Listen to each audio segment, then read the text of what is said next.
কেউ কথা রাখেনি সুনীল গঙ্গোপাধ্যায়। কেউ কথা রাখেনি। ৩৩ বছর কাটল, কেউ কথা রাখেনি। ছেলেবেলায় বষ্টমী তার আগমনী গান হঠাৎ থামিয়ে বলেছিল, শুক্লা দ্বাদশীর দিন অন্তরাটুকু শুনিয়ে যাবে।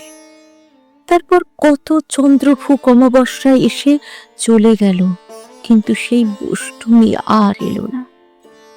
২৫ বছর প্রতীক্ষায় আছি।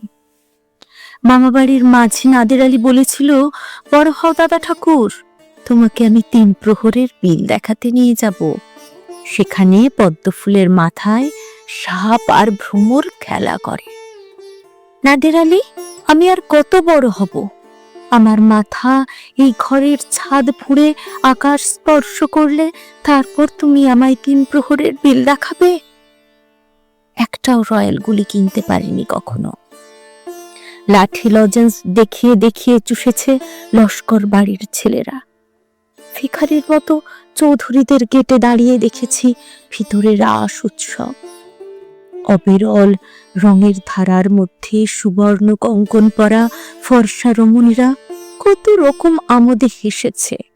আমার দিকে তারা ফিরেও যায়।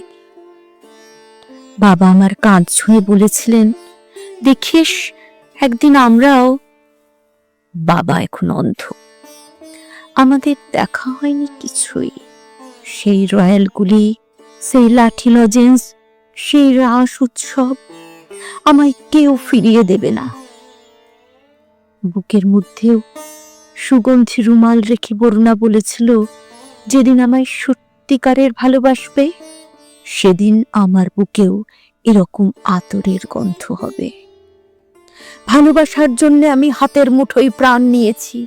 দুরন্ত ষাঁড়ের চোখে বেঁধেছি লাল কাপড়। বিশ্ব সংসার তন্ন তন্ন করে খুঁজে এনেছি ১০৮টি নীল পদ্ম।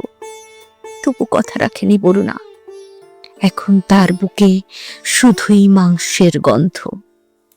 এখনো সে যে কোনো নারী। কেউ কথা রাখেনি। ৩৩ বছর কাটল, কেউ কথা রাখে না।